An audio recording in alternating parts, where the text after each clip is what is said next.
Oke, pemirsa, kita kembali lagi di Box Wars. Terima kasih. Bang Pigai, ini gimana kira-kira Bang Pigai? Bahwa semuanya ya boleh proses ke hukum aja gitu. Itu kanlah bagian dari demokrasi gitu. Ya, saya mau ingin sampaikan ada dua hal. Yang pertama,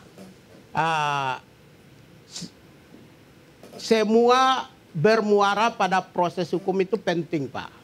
Tetapi jauh lebih penting adalah bagaimana proses hukum itu tetap di dalam rangka memberi kebebasan, membiarkan kebebasan penyampaian pikiran perasaan itu terpelihara dalam kerangka itu. Karena apa? Bangunan sistem konstitusi kita itu memberi ruang kebebasan yang cukup sesuai dengan Undang-Undang Dasar pasal 28 huruf I. Berbagai hukum nasional juga mengatur hal yang sama. Undang-undang penyampaian kebebasan informasi, undang-undang pers, undang-undang hak asasi manusia.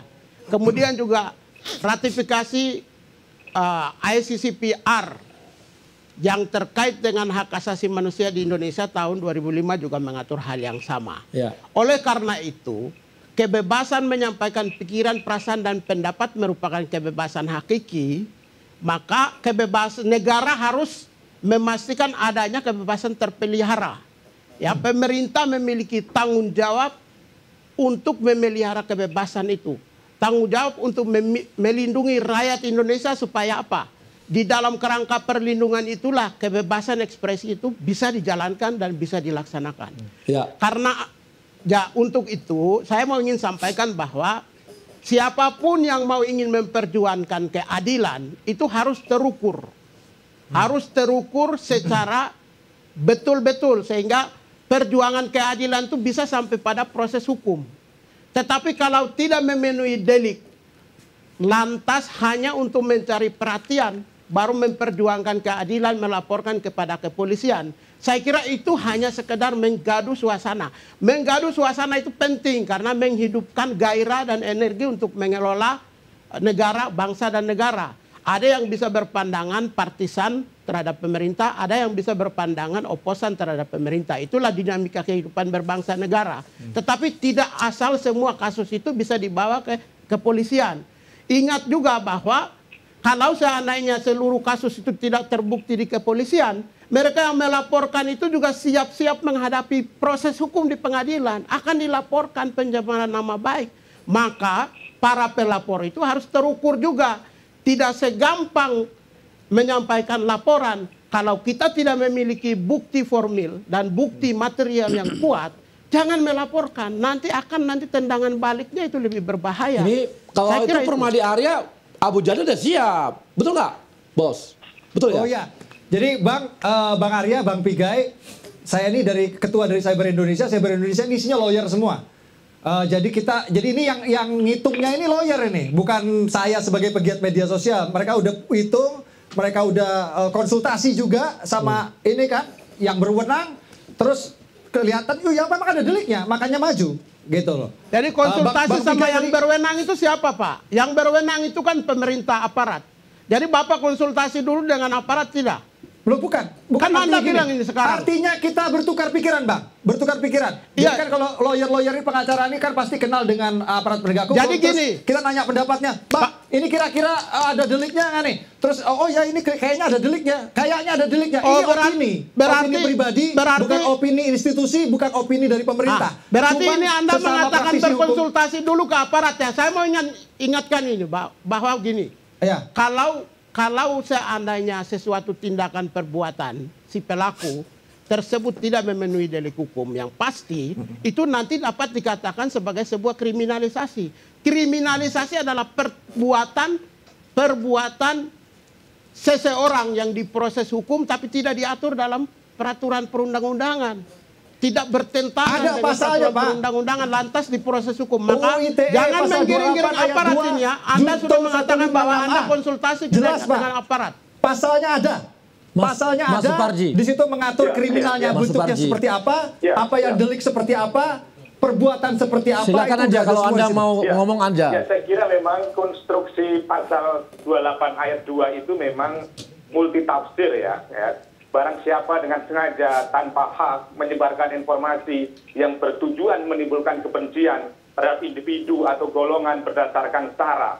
Saya kira yang perlu diuji adalah apakah pernyataan itu memang ditujukan untuk menimbulkan rasa kebencian dan bagaimana kemudian kebencian itu mengukur. Makanya persoalan yang paling serius memang dalam konstruksi Undang-Undang ITE itu sendiri banyak sekali ketentuan-ketentuan yang multitafsir dan kemudian akhirnya menjadi pasal sapu jagat. Bahkan kemudian menyeramkan dalam kehidupan demokrasi kita bahwa kita adalah negara hukum yang demokratis. Bagaimana hukum dan demokrasi saling berdampingan, bagaimana kita mengelola demokrasi dengan bingkai hukum, bagaimana hukum dikelola dengan cara-cara demokratis, dan kemudian bagaimana menempatkan hukum itu untuk pidana sebagai satu upaya ultimum remedium, bagaimana sebagai upaya pamungkas, dan kemudian tidak semuanya dilarikan dalam kata hukum. Jadi memang ini menjadi persoalan berat, menjadi tantangan bagi aparat kepolisian untuk sedia menghadapi laporan-laporan di situ. Dari berbagai diskusi memang konstruksi Undang-Undang ITE ini sesungguhnya awalnya dalam rangka melancarkan untuk transaksi elektronik, tetapi pada akhirnya sudah banyak orang dikenakan dengan undang-undang ini. Bagaimana pencemaran nama baik pasal 27 ayat 3 itu digunakan begitu leluasa, dan pada akhirnya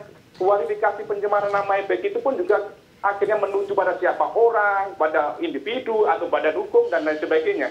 Jadi menurut saya memang ini fakta hukum positif kita, dan saya kira polisi memiliki upaya-upaya untuk menyelesaikan setiap persoalan yang muncul. Gitu. Di sini ada Bang Ibdadun juga. Bang Ibdadun, ini kan jadi persoalan juga. Apakah ini hate speech ini bisa menjadi malah mengganggu demokrasi Indonesia? Ini gimana kira-kira? Gini Bang Arya, ini ada dua delik yang berbeda sesungguhnya yang dibicarakan secara tidak jelas dan saling tumpang tindih.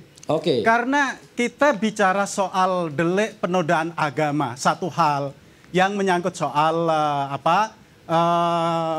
aduan kepada saudara Rocky Gerung ya, dengan ujaran kebencian yang lebih mengarah ke ke tindakan-tindakan ya untuk menciptakan kebencian terhadap kelompok ya berdasarkan ras, agama dan sebagainya. Dan ini menurut saya harus dibedakan ini dua hal. Ini antara diskusi malam hari ini memasukkan semua delik-delik yang sesungguhnya berbeda di dalam satu keranjang yang tidak jelas yang namanya hate speech atau ujaran kebencian. Nah, saran saya kita mesti clear ya. Apakah kita sedang membicarakan mengenai delik penodaan atau penistaan agama yang ini terkait dengan Undang-Undang Nomor 1 PNPS tahun 65 yang juga ada di dalam KUHP pasal 156 dan 156A dan ujaran kebencian ini berbeda. Ini berbeda. Dan ini juga kritik saya kepada Bang Pigai ya, sebagai aktivis HAM menurut saya harus cermat betul membedakan antara ujaran kebencian, hate speech yang di dalam norma hak asasi manusia sendiri di dalam ICCPR itu dilarang, tepatnya pada pasal 20 pasal B. Nah, sementara delik penodaan agama atau penistaan agama yang istilahnya adalah blasphemy itu oleh para aktivis HAM itu pelanggaran HAM juga. Itu pelanggaran HAM. Itu justru yang dipersoalkan oleh para aktivis hak asasi manusia itu adalah delik penodaan dan penistaan agama. Karena biasanya delik ini. Jadi gini. Saya mau nanya sama Pak Imdan ini, Pak Imdan tidak dengar ya tadi bahwa Pak Rocky Gerung itu ujaran kebencian apa yang dia lakukan, Pak Imdan? Itu yang Pak Imdan tidak paham di sini. Posisi Pak Rocky Gerung ini tidak terkait dengan ujaran kebencian. Ini soal tuduhan terhadap penodaan agama loh. Ya, harus dibedakan Pak Pigai. Dilecehkan Pak. Agama apa? Sebut. Tolong sebut. Agama apa yang dilecehkan? Ini apakah Kristen, Hindu, Buddha, Katolik, Islam atau tidak? 4 agama. Terus kena semua. Iya, yang mana? 4 agama. Terus kamu kapasitasnya apa? Begini Bang Arya, supaya diskusi kita clear. Kita ini ngomong penodaan agama atau hate speech. Saya tidak karena ini hak asasi manusia ini berbeda ini. fiksi yang satu atau hayalan, positif, saya yang satu negatif loh. Berdoa itu sama dengan disebut fiksi atau keyakinan saya disebut hayalan. Gini, persoalan ujaran kebencian itu sudah diatur dalam ICCPR pasal 19. Sudah diatur, Pak. Pasal 20. Pasal 19 itu memberi keleluasan kebebasan ekspresi secara seluas-luasnya. Tapi pasal 20 itu ada pembatasan-pembatasan. Oke. Jadi pembatasan yang terkait dengan suku, agama, ras, dan antar golongan. Yang berorientasi kepada merendahkan martabat manusia. Oke, Bang Pigai, sebentar. Kita akan lagi setelah yang satu ini. Pemirsa, kami kembali lagi setelah yang satu ini.